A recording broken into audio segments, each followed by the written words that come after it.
Good evening, everyone. As you can see, and it's actually over to my left, but to your left, right? I don't even know which end is up. Will, it's great to see you, my friend. Will from Arena STL, one of the great shows over here on Fuel Sports Network. You can catch him here every single week. He does all the wonderful, wonderful world of the AFL on his show and some other smaller football leagues and things of that nature. So, how you doing this week, Will? Doing pretty good. Had a little bit of a break, if you will, from last week due to, if just in case if people are knowing, I actually was at the two WWE events here in St. Louis. Pretty Yeah, you fun were. time.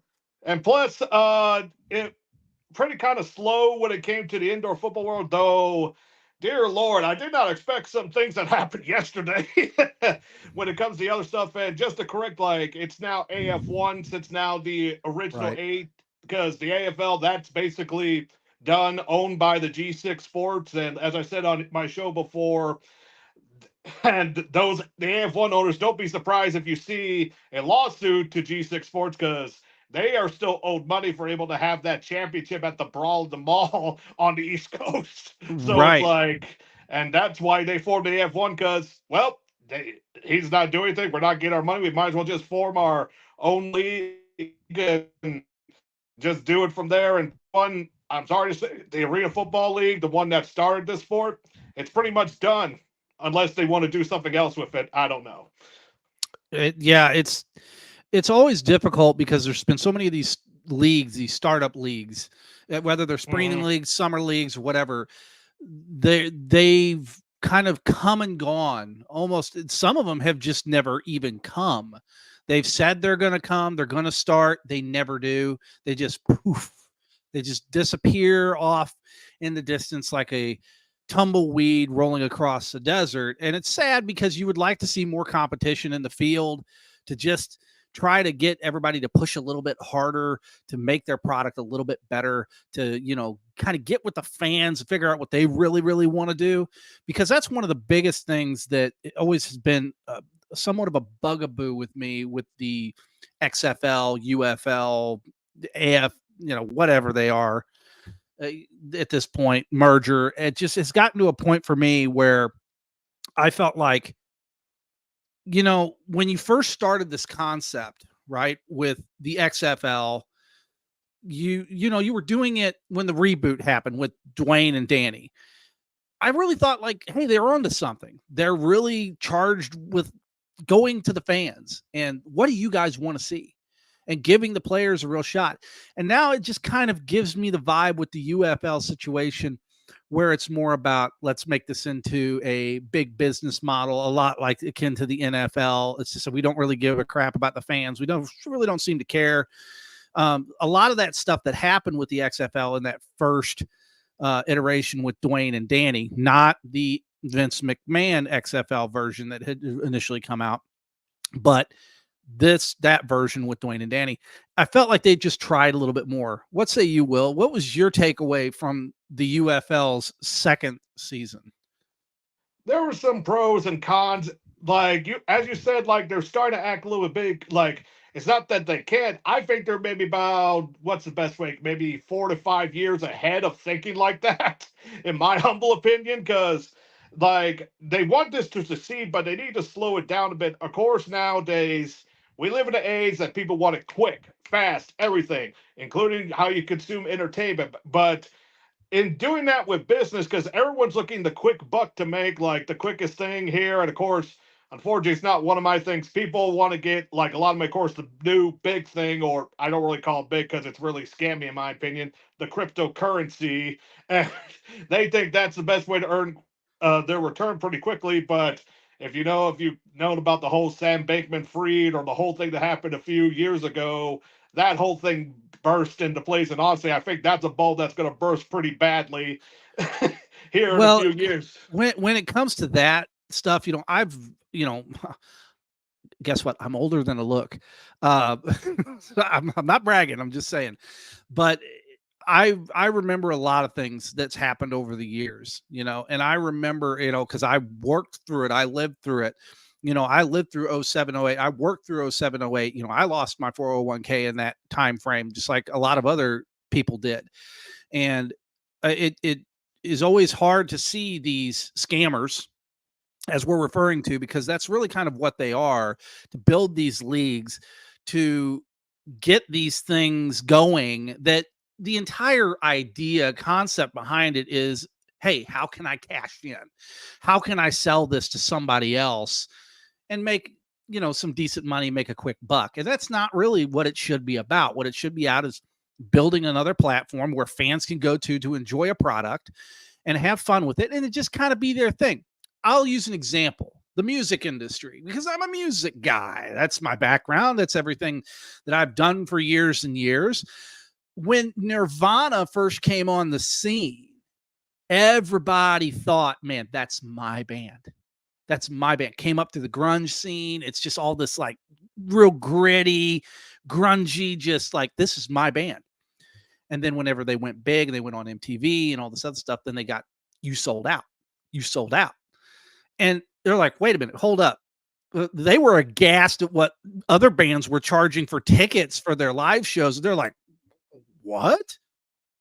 And then you hear other people in the industry that will sit there and say, well, when you sell a record, how much money do you think the artist actually gets? I would say the same thing to all the football fans out there, baseball fans, whatever sport. Out of every single ticket that you buy, how much money do you think that the player actually sees from said ticket? I guarantee you it's a lot less than what you think it is. I'm going to put somewhere in like the 25% percentile, somewhere in like 10 to 25% is probably my guess, because they don't get a lot from those digital media sales, which is pretty much almost non-existent, since now they earn their money mostly from streaming, and that's pretty much low. Because heck, I remember when Spotify first came out and Pharrell Williams did that one big hit of his from Happy, from I think that was in Despicable Me 2. That was the movie that it got like in the soundtrack, and that was played like millions and millions of times, and he only got less than $100,000 for that. Exactly. And that's kind of what I go back to when we're starting to talk about, and we're going to get into this, folks. Be prepared. We're going to talk about a lot of different stuff tonight. But when it comes to that aspect of it, when the Cardinals organization, the baseball Cardinals organization, sits there and says, hey, we're going to readjust, we're going to pivot, we're going to refocus our vision this way, and we're going to go more towards the George Kissel kind of, building structured system of scouting and farm development and all these different things. The reality is that the Cardinals haven't even been doing that the last several years. They haven't even really been investing in the team the last several years. They've been writing bad contracts. I'll give them that. I mean, Will, your mind is a dumpster of these contracts like mine is. We could just rattle off contract after contract after contract that's happened with the St. Louis baseball Cardinals over the last, I would say, close to a decade at this point, of absolute insolence. Just complete inability to manage their books and write correct contracts for players that you should be writing the correct contracts for. You go and you overpay for a player who's beyond past their prime to try to entice someone to come to St. Louis or to stay in St. Louis. You guys messed up back in 2011 when you let Albert Pujols walk, and you should have gave him the deal he wanted. I know, I understand there's parameters that are there that nobody really knows, but there's other players that you fed contracts to that were absolutely abysmal.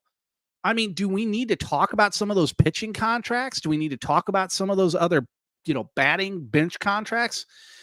This is the issue, and has been the issue in sports, specifically in St. Louis over the last few years. If we could talk about the Blues here in a minute, because that's another thing. That's another one where we'll start talking about contracts and trades and things of that nature, where Army's been very aggressive.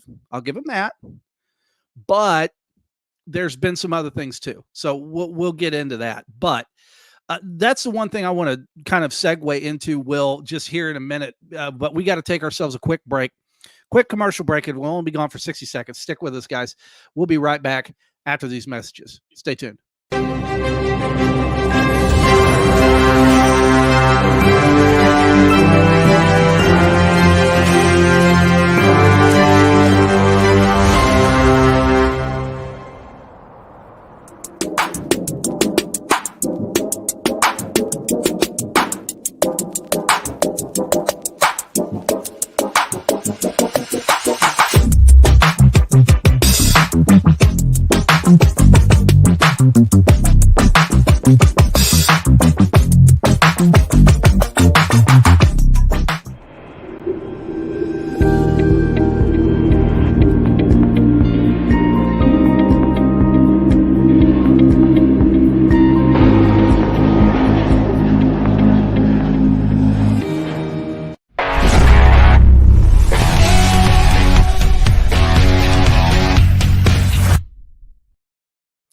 You remember Will from that 1990s sitcom Seinfeld, the great Mhm. Seinfeld, when that episode where Kramer has the found or located some capacity the Merv Griffin show set. You remember that episode by I do, yeah. chance?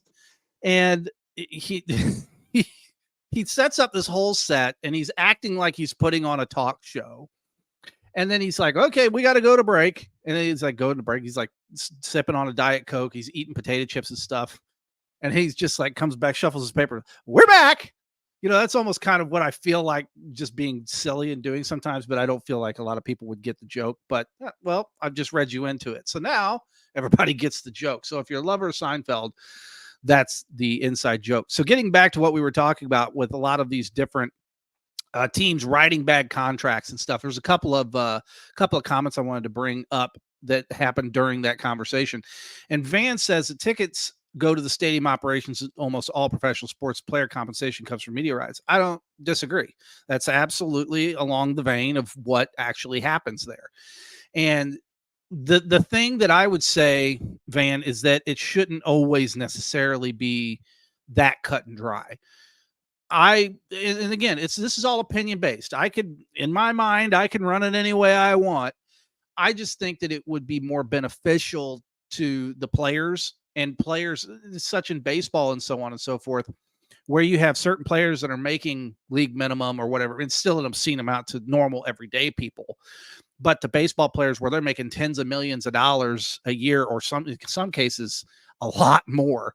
And to only make what they're making in the profession that they're in it can be somewhat upsetting for them. So that's just on the baseball front. But Jeremy, the good doctor, says no one believes the Cardinal way anymore. It's crap and it doesn't exist. Here's what I would say to the good doctor. And I know the good doctor, you're out there watching tonight. Love you, buddy. He's also a Cardinal fan, but he's also a Royal fan. So let's not judge him too harshly. Let's be fair with the good doctor. But I would say that it was an idea that kind of ran away with itself. And they kind of pinned it on George Kissel to say, well, it was George Kissel that developed this mentality. Yes, George Kissel was a big part of that. George Kissel developed the farm system, the way he did, the scouting and all the stuff, and how to develop these players. He didn't do everything, but he fine-tuned a lot of that stuff and built what we know as the Cardinal way.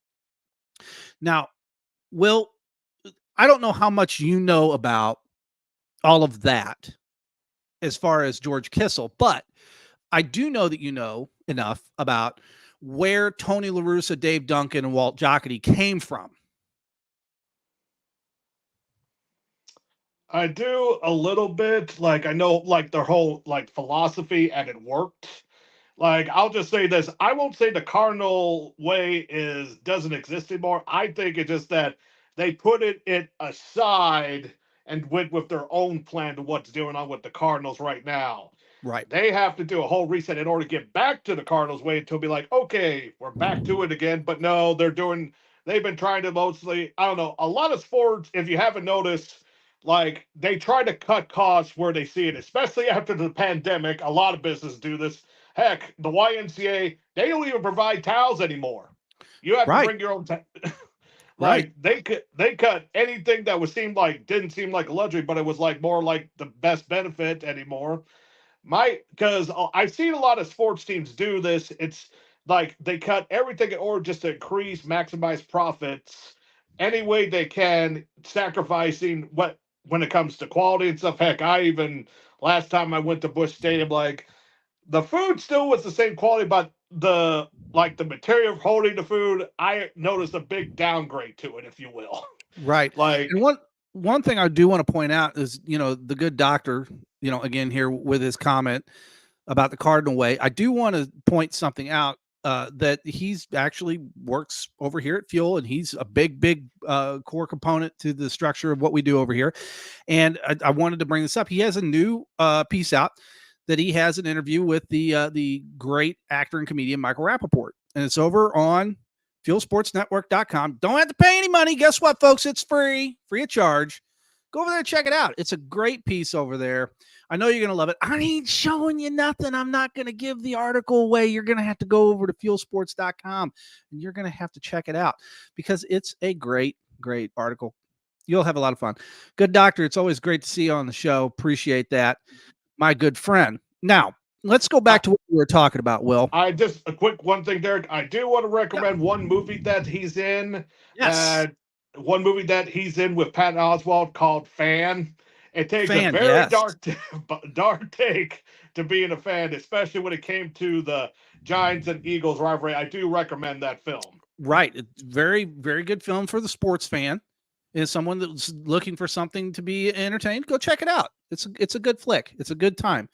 So when we get back to some of these different things, right? Oh, I'm sorry. I had that zoom in. I don't even know how I did that. It's this new camera that I've got, and I'm still learning, figuring things out as I go. And now it's got to be like zoomed out, and now I don't know how to do it. So here we go. We're just going to figure this out as we go, folks. But with the Cardinal stuff, go back to that and talk about some of those bad contracts. One of the worst contracts during that time frame that I can remember Dominic Leone, and I remember that contract and how bad that contract was and how much money they paid Dominic Leone to basically be injured. And if he wasn't injured, he was on a rehab stint of some capacity.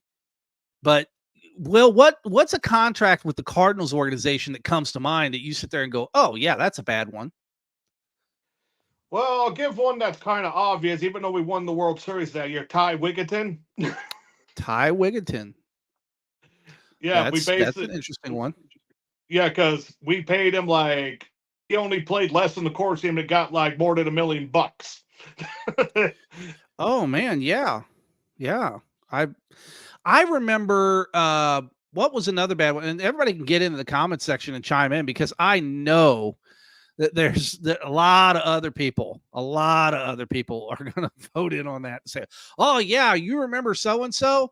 Vaguely. Yeah, I do. I remember quite a bit of the pitchers because I remember when they would get paid. Oh, yeah. Nobody remembers, the Adam Wainwright one or this or that or whatever. But when it comes to fielders and things like that, I just remember them hanging on to certain players way too long or a lot longer than they should have. I go as far as saying that there's other players that they chose to hang on to that they shouldn't have. Tyler O'Neill really comes to mind because I really felt like Tyler O'Neill was really going to be something for this organization. And I really felt that he was in a really, really good position, a good spot to be that guy, whether it was in right field, left field. I knew he wasn't going to be the full-time center fielder, all that stuff. Harrison Bader, I knew was never going to be more than what Harrison Bader was. And where is he at now? I don't even know. He flamed out with the Yankees. It is what it is. We'll see where he ends up. There's other players, Lane Thomas. He was on a tear with Cleveland, with the Guardians out there. Terrible name, Guardians. Maybe you could remind me because I recall there was the one player we had that was because remember like during the All-Star weekend we have the rookie or like the superstars of the minor league games before the All-Star game that happens, and I'm trying to remember there was a guy for the Cardinals, but then we traded him, I believe, to the A's, and he just fizzled out of that organization too. How long ago was that? 6-7 years ago, I believe. 6-7 years ago. Maybe a little bit longer because. You're talking about Piscotty. That might be him. Stephen Piscotty. Well, Piscotty was, one of those guys where I really was rooting for the guy because I know that his mom, which she was, or was it his mom or his dad? I can't remember who it was having some health struggles. And the Cardinals did right by him, and they did what they could do. And so that I appreciated that. Yeah. Arlington does pop in there and say Stephen Piscotty. He also does say that Lane Thomas is doing very well in Cleveland. He just cranked out a was it a grand slam the other night, I believe? Yeah. So here's one Chris was talking about, Mount Rushmore of cards. We will get into that, Chris, on a episode of Goat Talk. Not too long from now. So you stick with it there, buddy. I know you'll be very, very entertained to see that episode of Goat Talk. You never know who's going to show up and what we're going to talk about, myself and the Spurge included. I can But just when tell it that. comes, but when it comes to a lot of these different trades, contracts, players, the Cardinals really have been on the better end of it. We've just seen these last few years where they've really been desperate and they've Mhm. made really bad moves. And within those bad moves, those desperate moves that they've made, we've seen them stretch and then not take enough time on a player or cut them loose too soon. And we've Yeah, seen that with certain players. yeah. What didn't that happen with? Dear Lord, why did I forget the name? It caused those players go to the World Series like about a year or two after we traded a few people. I can't. Was it to the? It wasn't to the Marlins. What team was it? Shoot.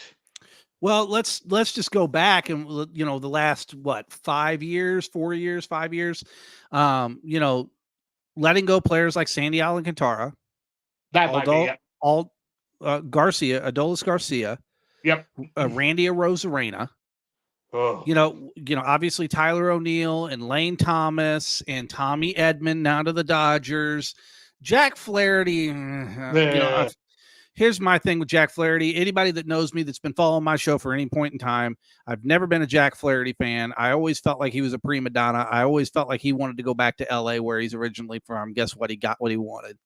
So he's back there. I don't have really anything else to say about Jack Flaherty other than he's a number 3 starter at best. At best. Arlington does say that Randy Rosarena for the Rays. Yes, that was one of the trades. That's what I was thinking of. Yeah, Yeah.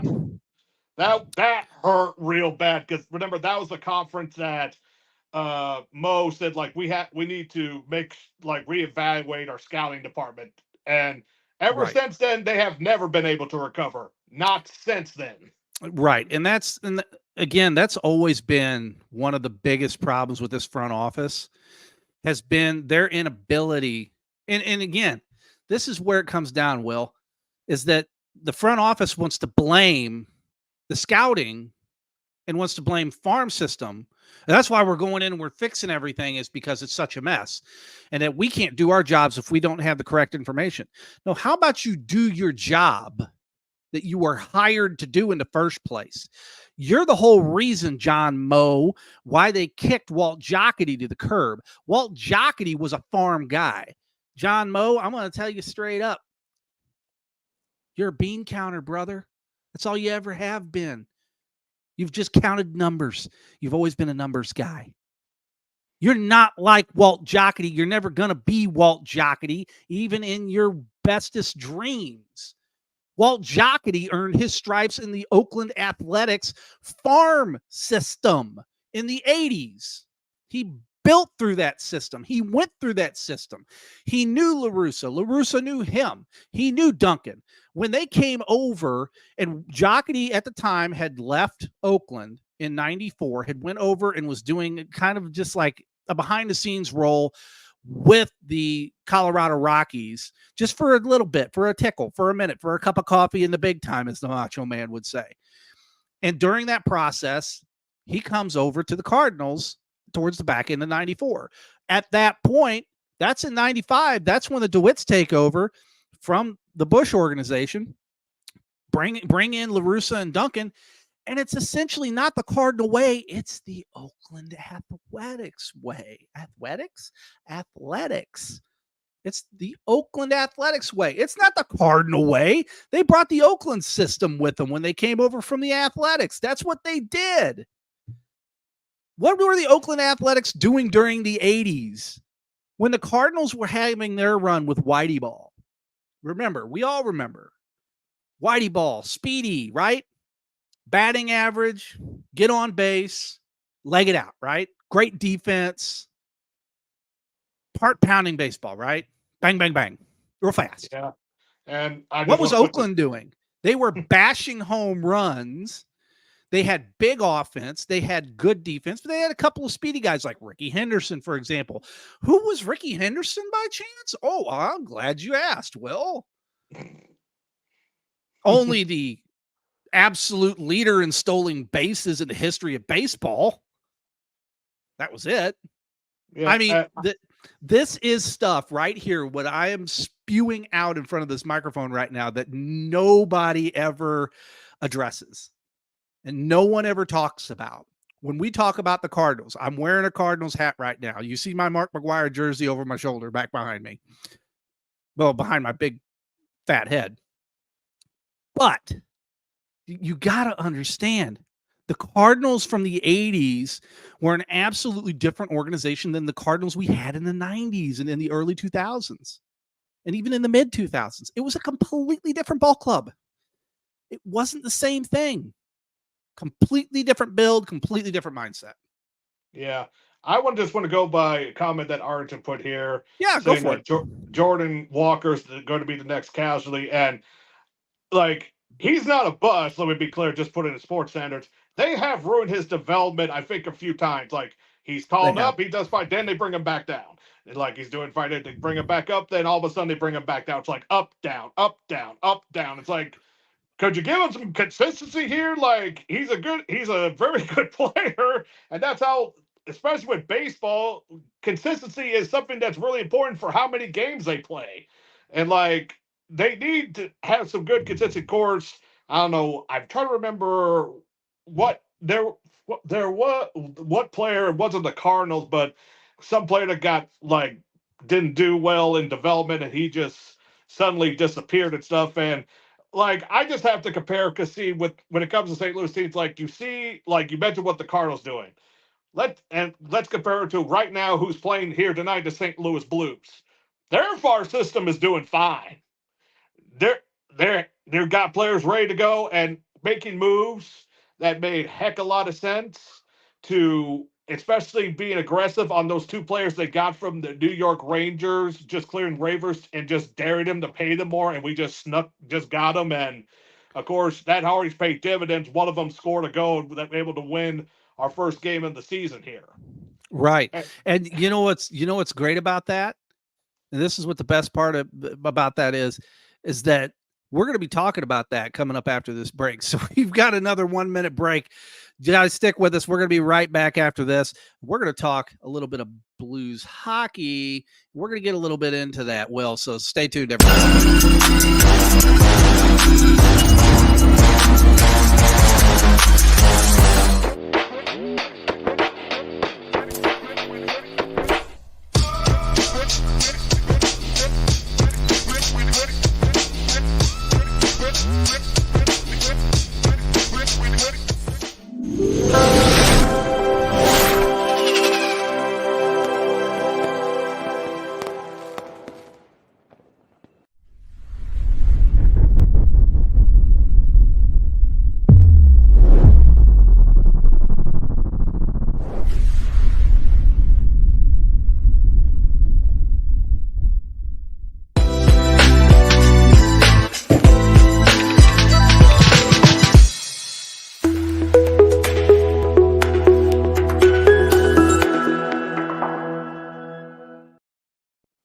You know, we were on the lead in, we're leading in with the Blues talk, and we're going to be talking a lot of these contracts, the changes made within the Blues organization and what they're doing.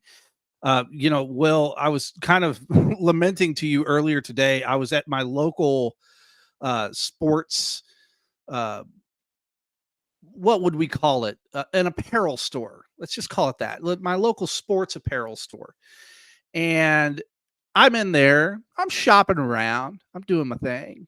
And I'm sure this could be to anyone out there in the video scope today that's gone to your local sports apparel place, collectible place, and maybe you've been spying some jerseys. Maybe you want one of them crazy looking Kurt Warner jerseys. Maybe you want one of them awesome Mahomes jerseys. Maybe you're a little retro. Maybe you want yourself a Brett Hull jersey. or maybe a Wayne Gretzky, but Blues, mind you. But what if I was to tell you that I was looking at the newer jerseys from, the current roster of players, and I was very disappointed by the amount of money that they were asking for these said jerseys, or sweaters as we call them in hockey. I was looking specifically at a Jordan Bennington, number 50. He's the guy. He's our guy. $175 before taxes out the door on the price tag. And I know some people say, oh, well, that's average. Man, dude, I fell over. I'm sorry. There's no way I could pay $175 for a Jordan Bennington jersey. I just can't do it. Now, Will, you got to tell the people you didn't skip a beat. Whenever I told you that earlier, what did you say to me? What was your exact words to moi? I said it's like if you're going to spend that amount of money, just pay a little bit more, just get a custom one so it's not tied to a certain player. Because, like, I still have a Tarasenko jersey in my closet over here, and he's no longer on there. Like, I got a custom made with my name and a number. I did my birth year since I didn't play hockey, so I didn't go with my football number. Because if you want to do an investment, that do it custom, not to a specific player, unless you know guaranteed that player is going to be throughout the whole franchise. Like, for example, Yadier Molina for the Cardinals or something like that. Yeah, we did talk about that, like legacy type players that, like Bob Gibson, right? Like you just said, Yadier Molina, or Brett Hull or whatever. Some people will sit there and say, "Oh, no, not Brett Hull. He left and went to Dallas, and he was a Red Wing, and he played with Phoenix, and he did all these other." No, listen, Hull was a majority through the better part of his career was a Blue. Mm-hmm. Everything on the back end of that, he was just kind of, a side player, if you will. So it's not one of those things where I look at it too much and go, oh, well, I'm never going to buy a Hull jersey. It's like people that say I'll never buy a Pujols jersey. Pujols was one of the greatest, if not right there in the top 3, I would say, of first baseman to ever play in the history of the game. And that's my opinion. Take it or leave it. But, Hully's my guy. And right here, Chris just says, Hull, baby. Hull. Hey, Chris, you probably remember this. Hull and Oates, right? Back in the 80s, man. Remember? And Pujols, yeah, he's Pujols guy just like me. I'm Pujols all the way. But, Will, I'll tell you what, with this Blues organization and what we've got going on here lately, right? What is your takeaway with where this organization? Now, they've had an okay start so far. Yeah. Okay. What are you looking at going into the future with this organization? Are they going to be buyers at the trade deadline? Are they going to be standing pat? What are they going to be doing to make this organization better on the ice, better on the third line, on the fourth line? What are they going to be doing? Are they going to be making some changes defensively? What do you think that you're going to be seeing from this organization over the next couple of months? Well, the thing is, even though the games that they won, I'll say it kind of gives they're becoming like the cardiac blues, if you will, because those were come to back to win. So hopefully this is not like the cardiac cards football in a way that they play or something like that. Because like they're going up. That's all I could say. They're not going down. They're building it through the fifth. I'm not expecting hey, a deep run in the playoffs. I expected to make maybe a wild card spot at least, or almost to the playoffs this year. Nothing like Stanley Cup, nothing to jump that way. I do I see them as buyers or sellers? The only thing I see if they sold off is some of their old veteran players, because they're going young. And young that they're going, because we talk about bad contracts, and unfortunately, I'm just saying because the injury bug, that Torrey Krug contract doesn't look pretty good right now. That Krug contract is, that's going to bite him unless he can manage to turn it around. But I don't know. It's not looking good. And, the thing is that money could be used in so many other different areas. It would just probably just be better off to just make a move, trade him, do whatever it is that you got to do. I mean, that's where my mind goes. And as aggressive as Armstrong is on a lot of this stuff, I would say, yeah. I mean, again, I was really turned off when they fired Chief, because I was a big Chief fan. I loved him. I thought he was exactly what this team needed as far as a coach.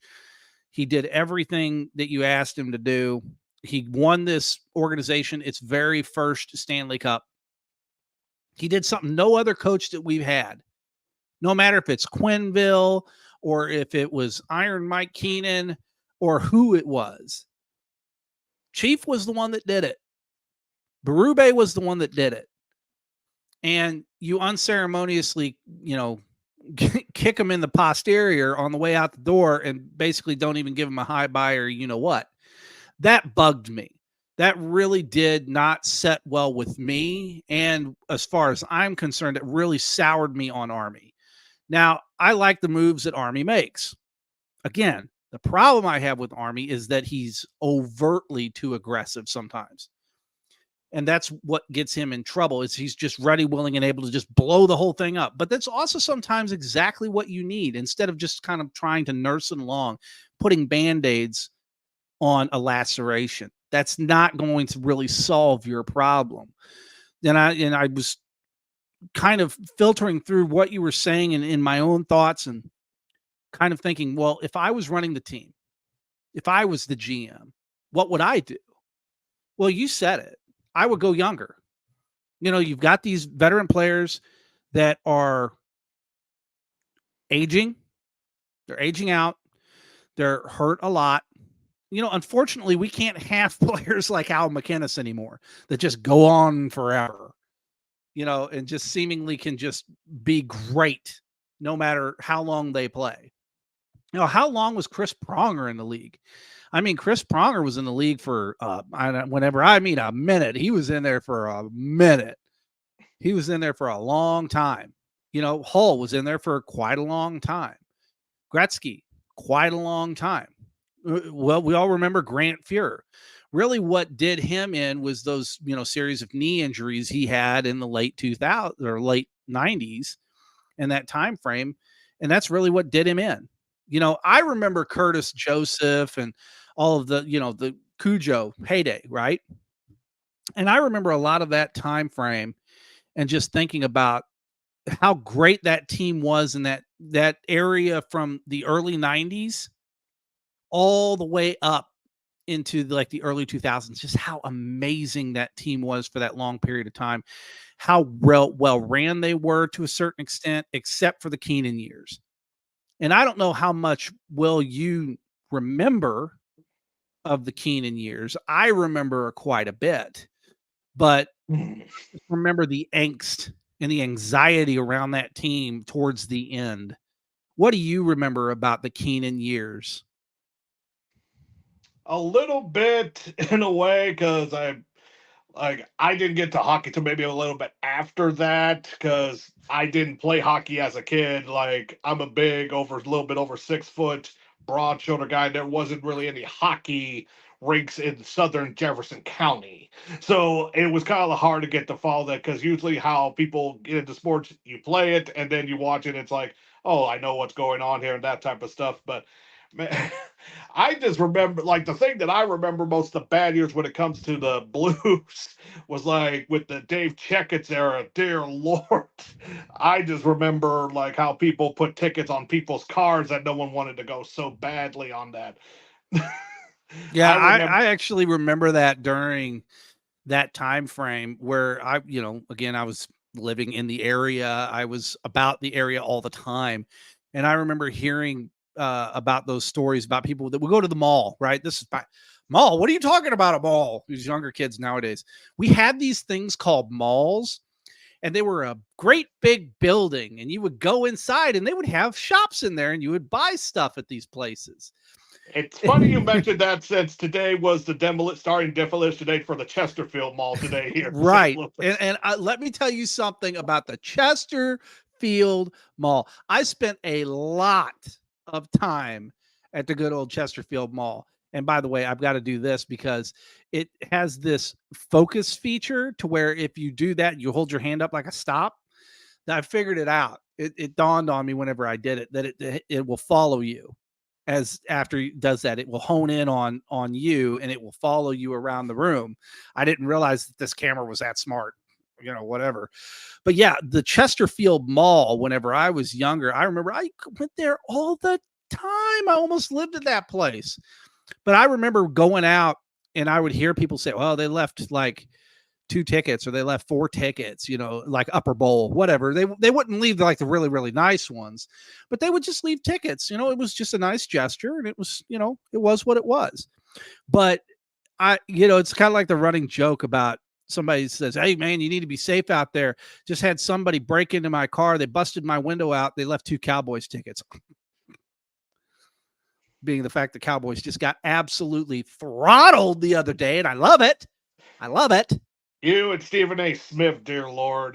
Oh man, let me tell you something. Me and Stephen A need to sit down and have a conversation about them boys, because I'm going to tell you right now, we're going to laugh till no end about how that team, that owner has gotten to this point of being so arrogant, right? That he's just, he's beside himself now because they got beat so bad. They've never been beat this bad. I don't want to say in their history, but they have not been beat this bad in Jerry Jones' tenure as the owner. Yeah, it's kind of the only other team in Jerry's world that been beaten like that was somehow or some way his Arkansas Razorbacks play in that dome, and they never play well in that dome every time they're in that stadium. Kind of weird, don't you think? Well, yeah, I mean, there's a lot of things that are weird about Jerry Jones that we can't get into Yeah. in a primetime slot, but them boys, Yeah. it's always the excuse, right? And like when you go to owners, because I want to just put this out because of the conversation you and Arlington and Jay at Spurge had on Friday night about ownerships. Because one thing when I cover about arena football and the latest thing about that information is that by the end of the month we should know their schedule and also how many teams. Because right now they only have 11, but Jerry Kurtz, the former commissioner, now like the top executive now for the AF1, he had an interview with the Shady Sports Network and basically said that it's still undetermined. Like it could go to 12, it could go up to 16. So, because unlike other leagues, they make sure they're looking at the financials,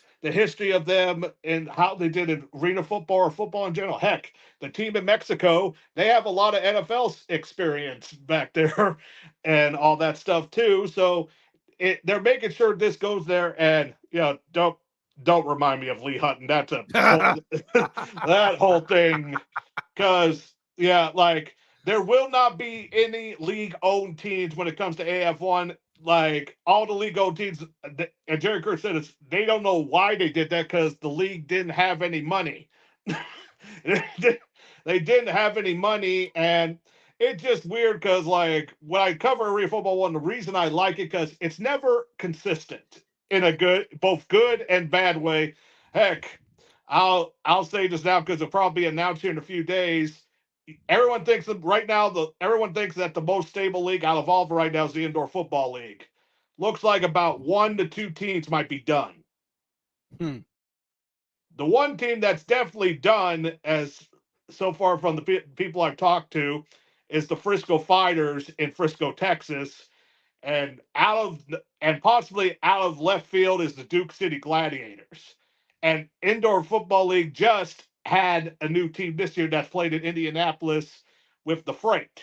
So now it's kind of like what's going to go on here, and it's weird, it's just exciting and just chaotic when in a real football world. Heck, in the National Real League, they said that one of the new teams is going to be the Christie Tritons. And then just yesterday, they just announced they're going with 11, even though months before they're saying that they're joining the league. And the Tritons came out with this statement basically saying that they said they were approved, and all of a sudden they were not.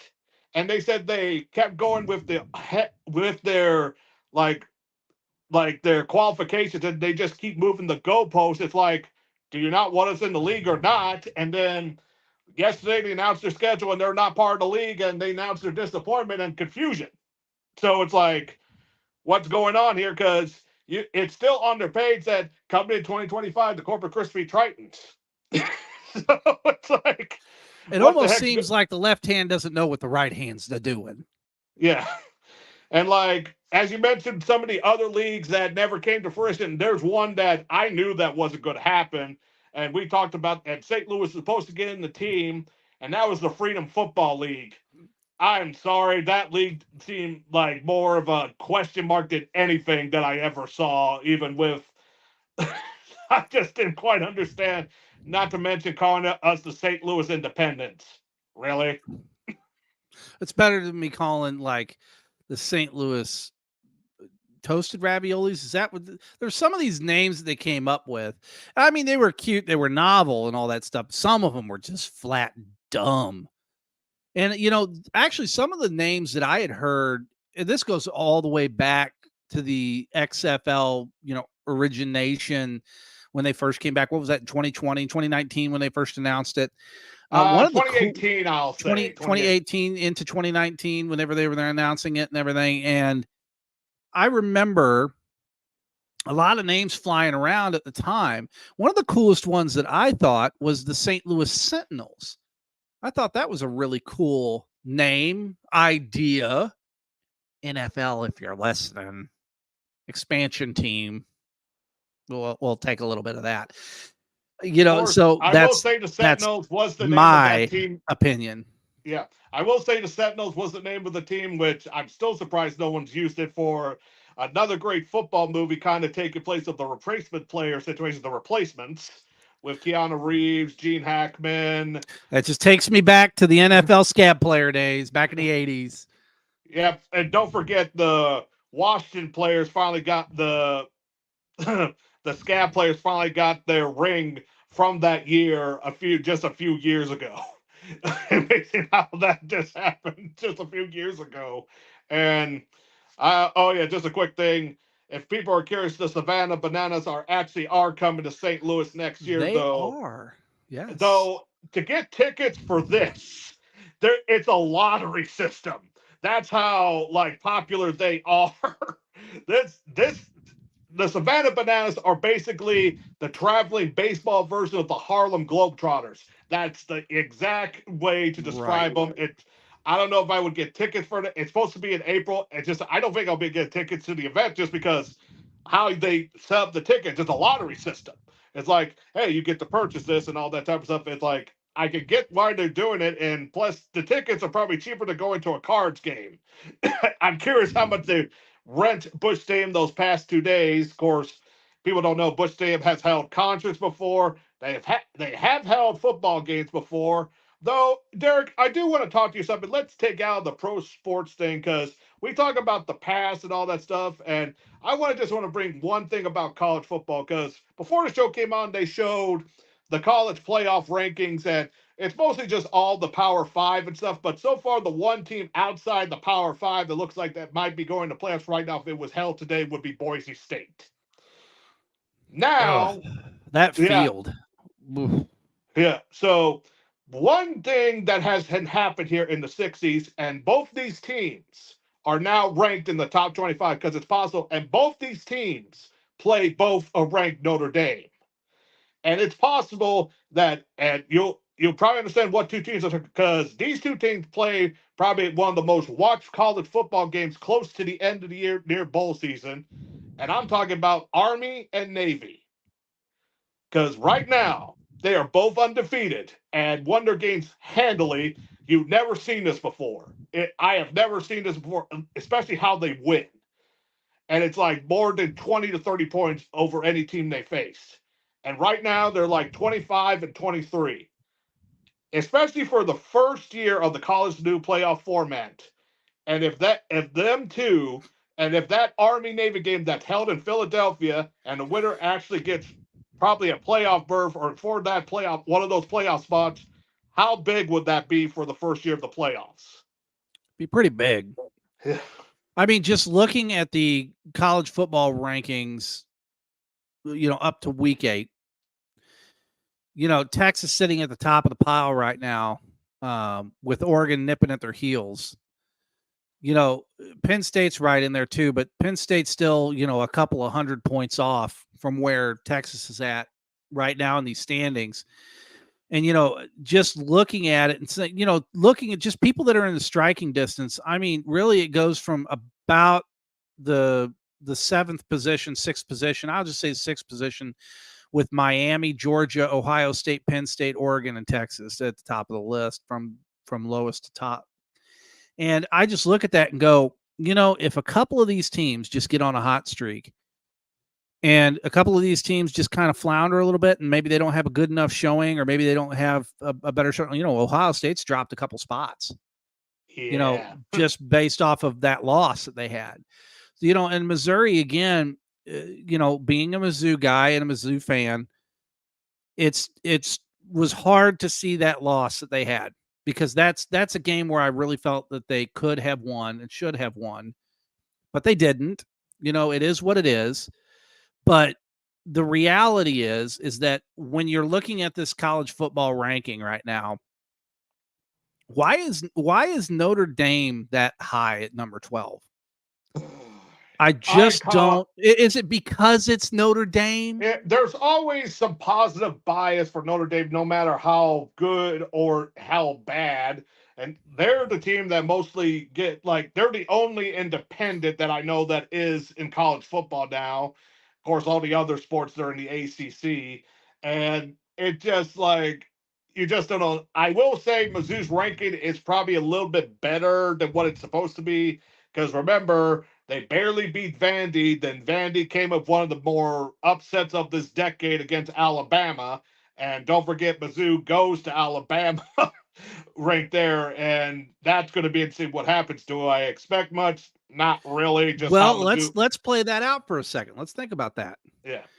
If Mizzou pulls something out, do you think that has any weight in stock to their Power 25? Yes. Well, how much do you think that would move them? How much do you think it would move the needle if they were to manage to knock off Alabama? Well, depending on the victory, either from close to, I would expect them to at least be top 12 or close to that. It also, the thing with the rankings, there's a lot of variables with the teams in between.